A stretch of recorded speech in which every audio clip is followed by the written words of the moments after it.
La politique nationale. Avant de parler de la politique nationale, voyons un peu le contexte dans lequel elle a été mise en place. Au début des années 1870, le Canada connaît une grave crise économique. Son économie est beaucoup affectée par cette crise qui cause des pertes d'emplois. L'industrie canadienne n'est pas en mesure de concurrencer celle des États-Unis qui a des prix plus bas.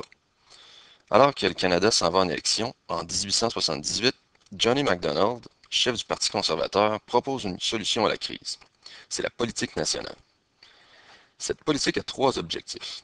Premièrement, elle veut soutenir l'industrie canadienne, ensuite créer un marché intérieur et finalement mettre en valeur les terres de l'Ouest. Voici un schéma qui résume les trois mesures de la politique nationale.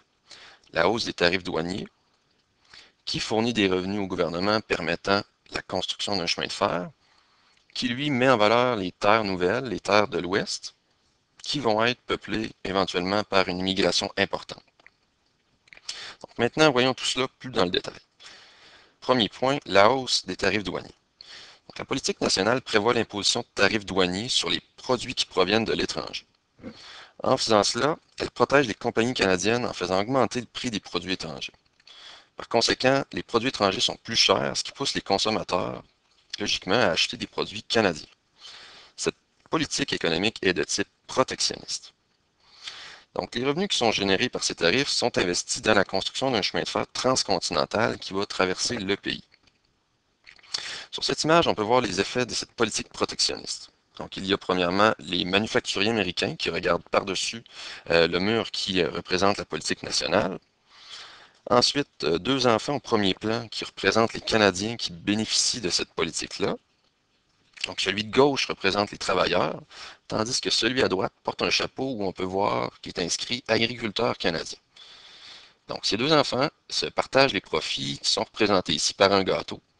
Donc, les profits qui sont une conséquence de la politique nationale. Et finalement, l'homme se tenant aux côtés des enfants, c'est le premier ministre Johnny MacDonald qui est à l'origine de cette politique. Le deuxième point important, la construction d'un chemin de fer.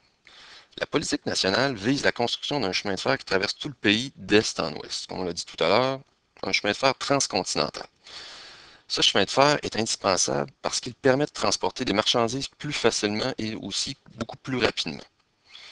Et il permet également de transporter des gens et coloniser l'ouest du pays. La troisième et dernière mesure, maintenant, la mise en valeur de l'ouest. Pour mettre en valeur l'ouest, il faut qu'il y ait des gens. Alors, le gouvernement souhaite faire venir des immigrants. Et pour y arriver, il fait de la publicité, notamment à l'extérieur du pays, dont en Europe. L'affiche que vous voyez ici, c'est une affiche publicitaire qui présente le Manitoba et elle a été utilisée, entre autres, aux Pays-Bas vers 1890. Le Canada veut surtout attirer des agriculteurs qui feront la production de céréales. Donc, ces gens-là pourront nourrir la population canadienne et aussi exporter des céréales en Europe. De plus, ces personnes vont consommer des produits fabriqués au pays, ce qui va aider les entreprises canadiennes. Alors voilà, c'est un petit résumé de la politique nationale de Johnny MacDonald. Pour en savoir plus, vous pouvez consulter la bibliothèque virtuelle d'AlloProf.